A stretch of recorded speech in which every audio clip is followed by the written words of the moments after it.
Chapter 1. Scrooge. Marley was dead. That was certain, because there were people at his funeral. Scrooge was there too. He and Marley were business partners, and he was Marley's only friend.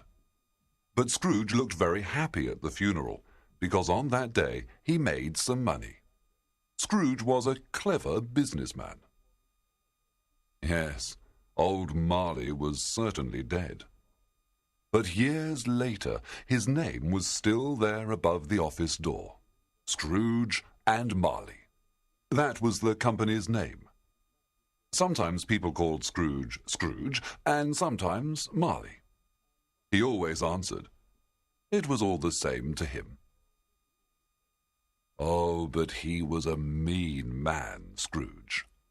He never spent any money, and he never gave any away. He was an old miser. And he was a cold and solitary man. The cold was inside him.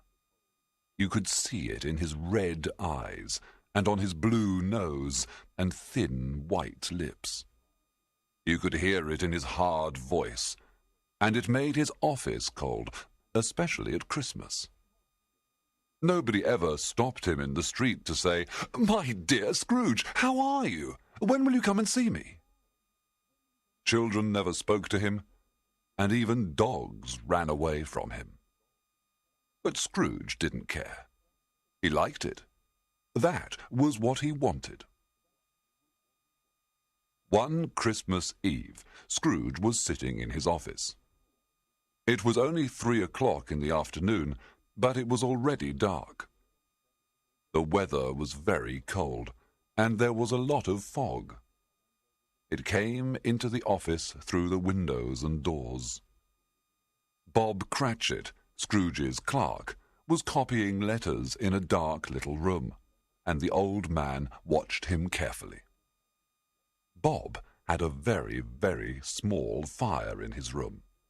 It was even smaller than Scrooge's, and he tried to warm his hands at the candle, but he couldn't do it. "A Merry Christmas, Uncle," said a happy voice, and Scrooge's nephew Fred came in. "Bah!" answered Scrooge. "Humbug!" His nephew looked warm. His face was red, and his eyes were bright. "Christmas a humbug, Uncle?" he cried, surprised. "You don't mean that, I'm sure." "Yes, I do," said Scrooge. "Merry Christmas. Why are you merry? You're a poor man, aren't you?" "Well, why are you so unhappy? You're rich." "Ah, humbug." "Don't be angry, Uncle," said Fred. "Why not? There are too many fools in this world. You say Merry Christmas when you're a year older and poorer. That's stupid." "Uncle, please." "Nephew, you have your own Christmas and I'll have mine. Leave me alone." "But you don't celebrate Christmas, Uncle." "Because I never make any money at Christmas. I don't like it. Leave me alone." "But Christmas is a good time," said the nephew. "It's the only time in the year when people open their hearts and help each other. They become kind and generous. I like Christmas, and I say God bless it."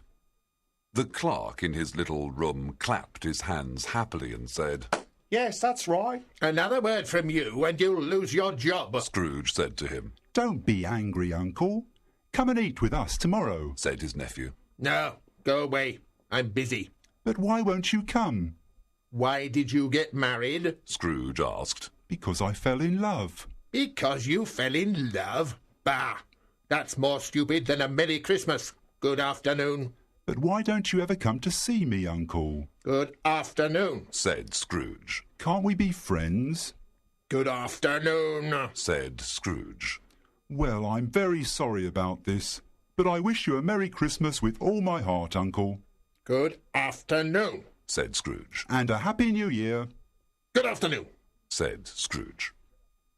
So his nephew went to the door and opened it.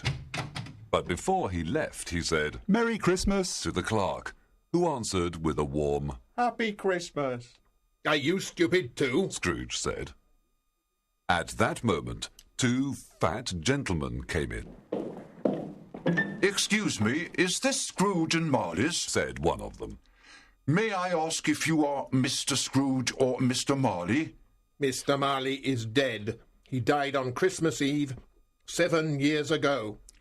"At this festive time of the year, Mr. Scrooge," said the man, taking a pen from his pocket, "we ask people to give some money to help the poor. There are thousands of people with nothing to eat at Christmas." Aren't there any Chapter 2. Marley's Ghost. Scrooge walked home to the rooms where he lived.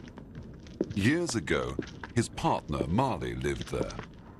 They were very old and dark and silent. The knocker on the door was large, but it was like hundreds of other door knockers.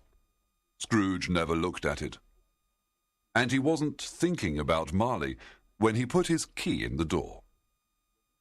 So, how did he see Marley's face in the knocker? Yes, Marley's face. There was a strange light around it. It looked at Scrooge with its glasses up in its hair, like Marley when he was alive. The hair was moving slowly, the eyes were wide open, and the face was very white. Scrooge looked at it for a moment, and then it was a knocker again. He was surprised, but he went in and lit his candle.